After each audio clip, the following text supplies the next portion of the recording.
കേട്ടുവോ ഗോപാല, നാളെ മുതൽ ഓണം വെക്കേഷൻ ആരംഭിക്കുകയല്ലേ. നമുക്ക് അടിച്ചു പൊളിക്കണ്ടേ?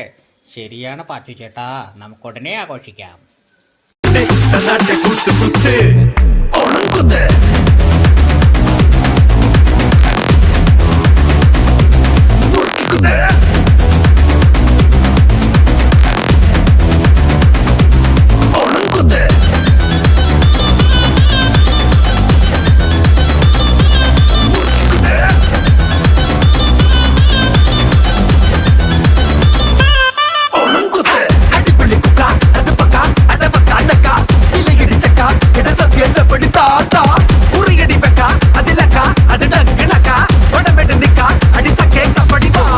പൊന്നോണം തീവിഴകെങ്കേമം ഒരു പിടി പൂ കൊണ്ട് പൂമുറ്റം പൊന്നായെന്നേ.